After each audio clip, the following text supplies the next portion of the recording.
그렇게 하니까 이제 변호사의 조언에 따라서 그냥 부인해라. 증거 없으니까 잡아떼라. 근데 성범죄 사건에서 증거 없다고 해서 그냥 잡아뗀다고 그 주장이 받아들여지지 않거든요. 근데 어떻게 살다 보면 실수할 수도 있잖아요. 실수한 거는 인정을 하고 선처를 구하는 게 전 전공법으로 가는 게 맞다는 주의거든요.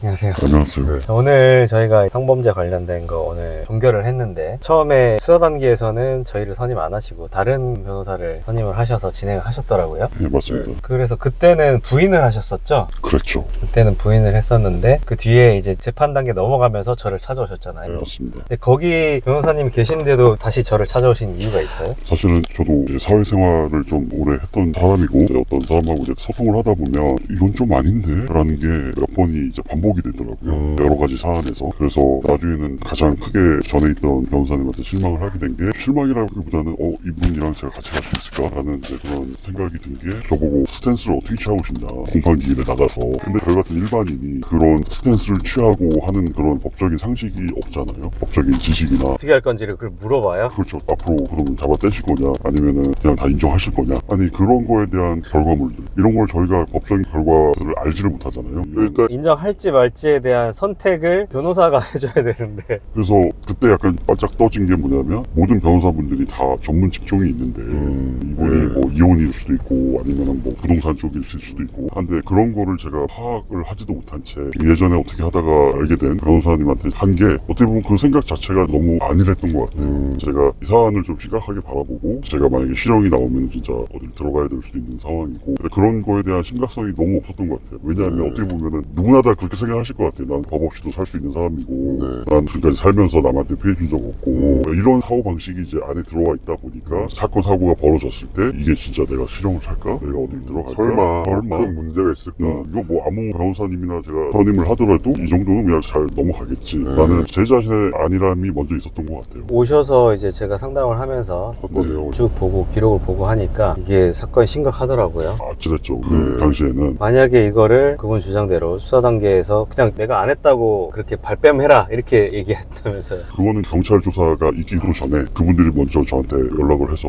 신고하겠다, 고소하겠다라는 연락을 받고 나서 제가 그 변호사님을 찾아가서 상담을 받았죠. 그때는 이제 어떤 법적인 그런 게 아니죠. 그분의 조언은 증거도 없는데 그렇게 해서 그분들한테 또 이렇게 문자로 얘기를 했죠. 그렇게 하니까 이제 변호사의 조언에 따라서 그냥 부인해라. 증거 없으니까 잡아떼라. 근데 성범죄 사건에서 증거 없다고 해서 그냥 잡아뗀다고 그 주장이 받아들여지지 않거든요. 그리고 저는 어떤 주의냐면, 진짜 억울하게 고소당하신 분도 있어요. 근데 어떻게 살다 보면 실수할 수도 있잖아요. 실수한 거는 인정을 하고 선처를 구하는 게 전 전공법으로 가는 게 맞다는 주의거든요. 이 사건에서도 어설프게 다투고 거짓말로 막 숨기고 이렇게 하다 보면 결국에는 이게 괘씸죄에 걸려가지고 역풍을 맞기 때문에 이것이 위험해요. 지금 이 상황에서는 실형도 나올 수 있는 사안이었고, 그래서 저희가 재판 단계에서는 이거 안 된다, 틀어야 된다, 방향 틀어서 합의를 해야 된다 하니까, 합의도 거의 체결되기 직전이고 지금 성사가 됐고, 그렇게 판사님께도 저희가 합의가 거의 진행이 됐고, 오늘 반성문도 또 냈잖아요. 내고 하니까 판사님의 표정이 이런 게 어땠어요? 몰라, 그분이 원래 그런 표정을 하시는 분인지 모르겠는데 저한테 가지시는 어떤 그런 태도나 이런 게 많이 온화해 보이시더라고요. 그렇죠. 네. 제가 이전에 판사님 오시기 전에 전 좀 일찍 왔잖아요. 네네. 이전 피고인들한테 하시는 걸 제가 봤거든요. 되게 무서웠어.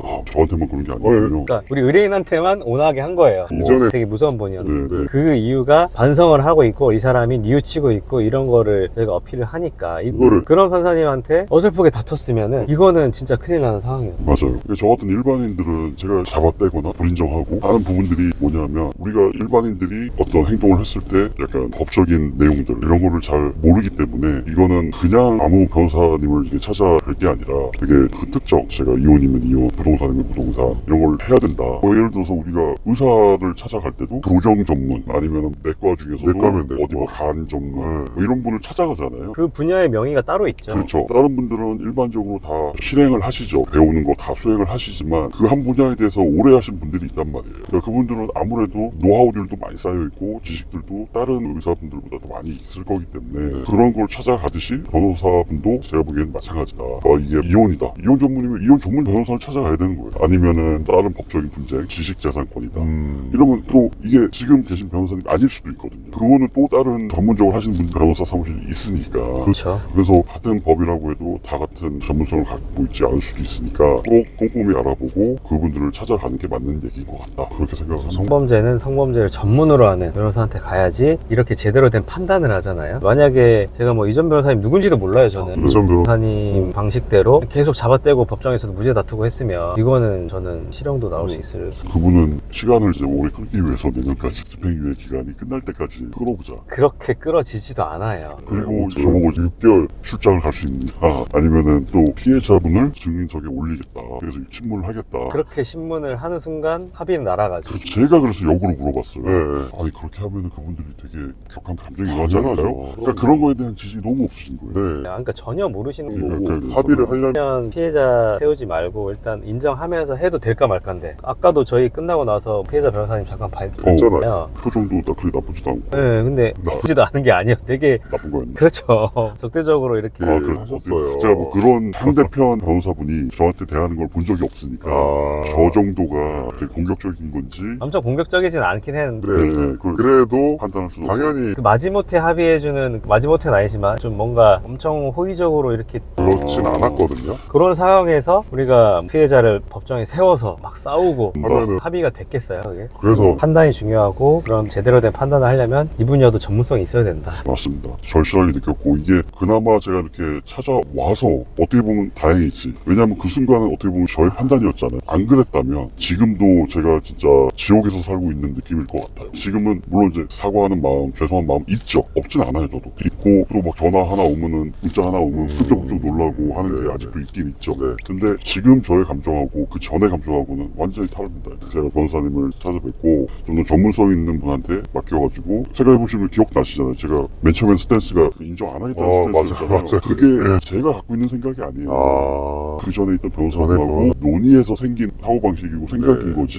제가 혼자 변호사님은 인정해라 라고 하는데 저 무슨 얘기입니까? 인정 안 합니다. 이런 게 아니란 말이에요. 잡아떼라? 그것도 제 생각이 아니었어요. 그리고 연장하자? 그분을 증인석에 올리자? 이거 제 생각이 아니잖아요. 그래서 정말 진짜 찾아뵙고 나서 재무적으로는 제가 뭐 그분도 페이하고 여기도 페이하고 하는 더블로 이게 하는 게 있지만 그래도 이게 저희 마음은 진짜 너무 물론 이제 선고가 돼야 되고 결과물이 나와야 나오는 거니까 그때까지는 좀 긴장을 좀 주저앉고 있지만 그리고 지금 마음은 그래도 훨씬 더 편하고 그렇습니다. 그래서 참 저희 최근에 의뢰인들 중에 다른 법인에 갔다가 오시는 분들이 되게 많은데 이게 참 너무 안타까워요. 왜냐면 다들 제대로 해주면 굳이 뭐 이렇게 이쪽으로 낼 필요가 없잖아요. 그러니까요. 우리 변호사님이 유튜브도 하시잖아요. 이러면서 그러면은 사실 그걸 미리 보는 사람이 누가 있습니까? 나 범죄를 저지를 건데 안세훈 변호사님이라는 분을 찾아가지고 유튜브를 계속 본 다음에 딱 그 사건이 생기면 얘가 이분을 찾아간다? 이런 경우가 없잖아요. 다들 생기고 당황스럽고 이제 이거 어떻게 해야 되나. 그리고 저 같은 경우에는 문제가 또 뭐였냐면 제가 주변에 아는 법조인 분들이 계신데도 불구하고 조언을 구할 수가 없어요. 창피해서. 그렇죠. 이거 그분하고 저와의 관계가 끊어질 수도 있다는 생각이 들거든요. 아, 얘 이런 애였구나. 그러니까 제가 어떤 처벌을 받더라도 내가 괜찮은 사람이라도 이런 데 연루될 수 있는 거잖아요. 그럼요. 사기죄에 갑자기 연루될 수 있는 거고 제가 그 사람이 나쁜 사람이라서 꼭 사기죄에 연루되는 게 아니잖아요. 뭐 주변에서 누가 뭐 돈 좀 어떻게 하자 했다가 연루될 수도 있는 거잖아요. 그래서 이게 참 그런 사람들일수록 더 전문 변호사를 찾아가야 된다 라는 생각이 더 적을 것 같아요. 솔직히 말하면 더 이런 거 연루가 많이 돼왔던 사람들 재판도 많이 해봐가보고 이런 사람들은 이제 알겠죠. 야 이런 거는 무조건 그거 한 사람 찾아가야 돼. 이거는 뭐 이혼하려면 찾아가야 돼 하는데 이게 그런 게 아니고 그냥 착하게 열심히 평생 일만 하다가 살아온 사람들 공부하고 이런 사람들은 오히려 더 당황하고 더 숨기고 싶고 더 좋은 정보를 알아서 딱 맞는 변호사님을 찾아가는 것보다는 그냥 대충 아무나 빨리 해가지고 한 그런 생각이 더 클 것 같아요. 저를 바라본다면. 그렇게 하다가 결국에는 비용을 2배로 쓰고 그래도 이렇게 저를 다시 찾아와서 제대로 했으니 망정이지. 만약에 이전 변호사 계속 했었어 봐요. 그러면은 그렇으면 아찔하지 않나. 처음부터 찾아왔으면 좀 더 그 과정이 더 마음 편했을 것 같고 그리고 돈적인 문제를 얘기하는 거지만 합의금도 훨씬 낮아질 수 있었지 않았을까. 맨 맞아. 처음부터 그냥 그랬다가 야 니네 내가 끝까지 싸우겠다 이렇게 얘기했거든요 문자로. 그러니까 겁없이 왜 그런 얘기를 했겠어요. 변호사가 잡아떼라고 얘기를 하니까 그냥 잡아떼라고 그렇게 했던 게 지금 이렇게까지 됐고 저는 하여튼 다 보니까 증거도 없고 아무것도 없는데 이렇게 되겠어? 라고 하는 일반인이 갖고 있는 상식만 갖고 접근했다가 이런 일이 생겼는데 맞는 변호사 찾아가야 된다. 이거는 진짜 뼈저리게 느꼈고 혹시 이런 뭐 영상을 보시는 분들이 있으면은 주변 분들한테도 그렇게 말씀을 해주시는 게 맞는 것 같아요. 네, 알겠습니다. 네. 네, 너무 고생하셨습니다. 항상 감사합니다.